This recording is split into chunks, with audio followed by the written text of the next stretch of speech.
Сәлем достар, арнама қош келдіңіздер. Бұл видеоның ерекшелігі толық метражды мультикті талқылаймыз. Мүмкін бұл арнамда жаңа тақырып шығар. Мультикті көбісі естіген, бірақ көрмеген. Ал мен бұл видеоның атын қалай қоямын деп басым қатты. Фантазиям супер. Мэри мен Макс.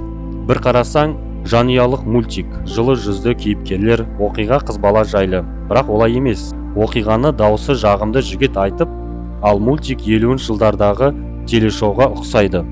Бір қарасақ дегенім, бұл мультиктің басқа жағы да бар. Ол түсі суық етіп, үлкендерге арналған деп көрсетіледі. Жалпы сіздер жақсы көретіннің бәрі бар. Скримерден басқа. Мүмкін кейін қосамын.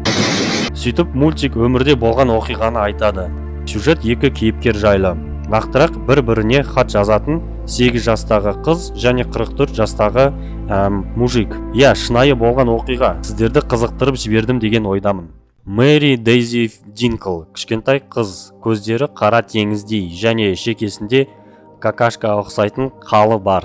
Негізі шекедегі қалдарға еш қарсылығым жоқ, өтініш дизлайк қоймаңыздар. Бұл мультикте де солай айтылады, мен жай ғана қайталай салдым. Мэри, ол үнемі тәтті жейді. Ноблиттер туралы мультик көріп, арқасында отырғызатын досты армандайды, түсінген шығарсыздар. Негізі Мэридің өмірін толық көрсетеді. Ал оған әрқашанда өмірі сұр түсті болатын. Жанұяда ақша аз, жоқ болатын. Әкесі чай фабрикасында істейді. Әрине ақша аз табатын. Бірақ үйде чай көп болатын. Ал Мэри шай ішкенді жақсы көреді. Мамасы басқа сусынды жақсы көретін, мас болғанды және дүкеннен бірдеңе ұрлауды. Сөйтіп ата-аналары қызға уақыт көп бөлмейді. Анасы үнемі ішеді. Әкесі құс таксидермист. Ол не екенін тауып алыңыздар. Осының арқасында Мэриде өзінің әтеші болады, бірақ ол көліктен түсіп қалады. Және атасы бар. Ол жайлы көп айтылмайды, жай ғана атасы бар. Осындай пипец атты өмірге қарамастан, Мэри әрқашанда көңілді жүруге тырысады. Бұл мультикте де байқалады. Көңілді өлең және көңілді айтушының дауысы. Бір кезде мультиктің түсі суиды. Нью-Йорк қаласын көрсетіп, өлең баяулайды. Екінші басты кейіпкермен таныстырады. 44 жастағы Макс, ол жалғыз, ешқашан махаббат болмаған, анда-санда мамасы келіп тұрады. Ол да Ноблитті мультигін көреді, және шоколад хот-догын жақсы көреді. Негізі ол хот-дог жайлы камераға айта бастаса, кімге ұқсайтынын көрсетер едім. Бірақ олай істемеймін. Мэриге оралсақ, ол анасымен дүкенге келеді. Мамасы күтіп отыра тұр деп, бұтына керек нәрсе тығады. Күтіп отырып, Мэри телефонда жазылған кітабын ашады да, осында жазылған біреуге хат жолдасам қалай болар екен деп ойлайды. Кешке хат жазады. Ол өмірін, не жақсы көреді, әтеші жайлы және қатты мазалайтын сұрақ балалар қайдан пайда болады деп жазады. Мэриге қоршаған адамдар бала пиводан шығады дейді. Нью-Йоркте баяу тіршілік. Макс жайлы көп біле бастаймыз. Ол артық салмақпен ауыратынын, қоршаған ортамен байланысы жоқтығын, ол әйелмен болып көрмегенін және әйел жайлы тема қозғалса қатты қорқатынын. Мысалы, Мэридің хатын оқып, бала жайлы сұрақ есінен адастырады. Алайда көп ойланып, Мэриге жауап жазады.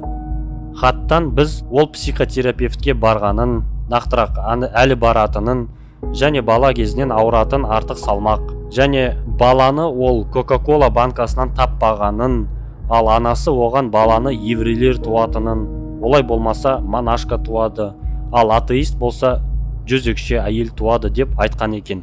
Және Макста ойдан шығарылған досы, 3 улиткасы, ұлуы және бір көзі жоқ мысығы жайлы жазады. Негізі көп нәрсе жазады. Қайда және кім болып жұмыс істегенін, дінге деген көзқарасы қандай, политика жайлы және тағы басқа. Бұның бәрін талқылау ұзақ болып кетеді. Сол үшін Мэриге оралайық. Мэридің анасы хатты тауып шошып кетеді. Ол хатты лақтырып, алайда қыз хатты тауып алады және жасырын түрде жаза бастайды. Мэри көршісіне хат алуды өтінеді. Ол көрші гомофобия аурумен ауырады екен. Мэри тағы жазады. Мектепте оны мазақтайтынын, сэндвичке бір бала сиіп тастағанын, және оның достары да жоқ екенін, және тағы көп нәрсе. Мэри жайлы неғұрлым көп білсек, Макс жайлы соғұрлым көп біле бастаймыз.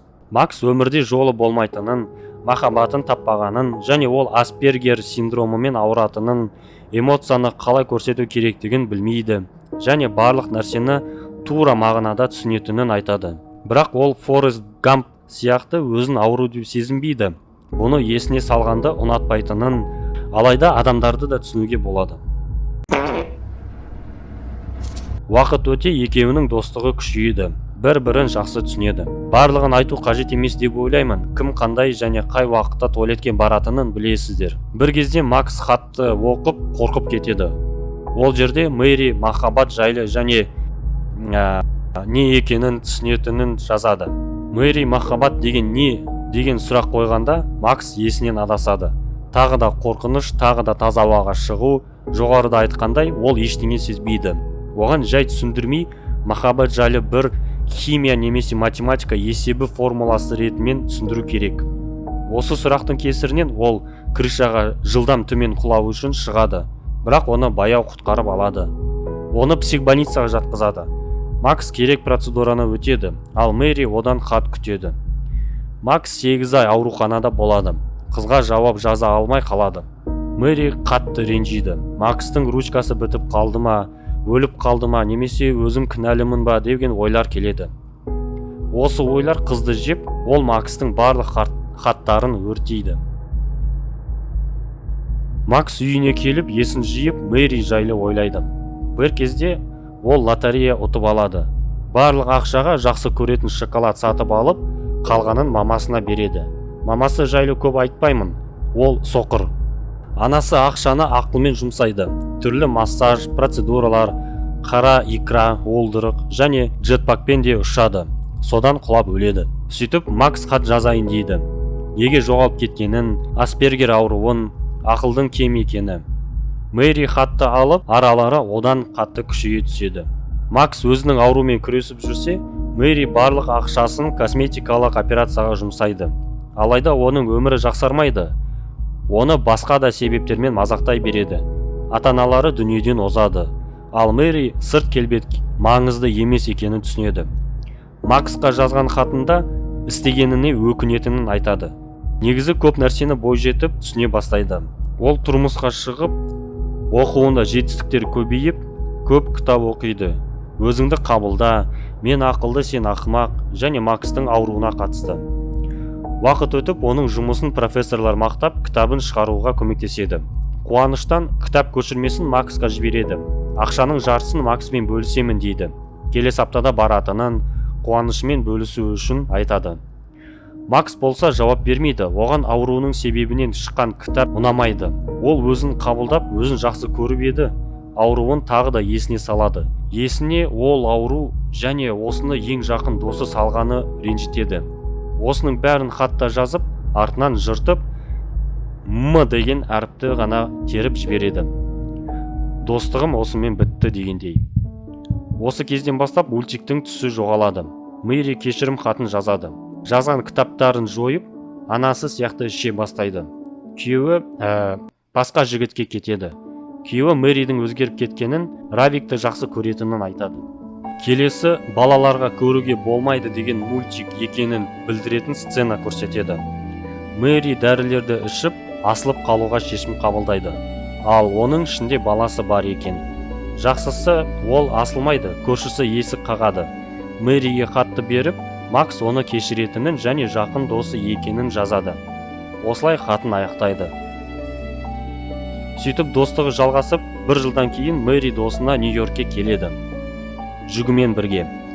Ақыры екеуі кездеседі деп қуанайын десек, Макс Мэри келген күні өмірден өтеді. Мэринің реакциясы және өлең максималды аянышты болып кетеді. Бірақ Мэри жан-жағына қараса, ол жіберген барлық заттар, хаттар сақтаулы екен. Ал Макс жоғары ілініп тұрған Мэридің хаттарын оқып көз жұмады. Макс қанша Мэриге ренжісе де барлық заттарын, хаттарын бәрін сақтап көз жұмған екен. Осымен бітті достар. Арнаға тіркеліп, комментарий қалдырыңыздар. Қазақша YouTube дамысын.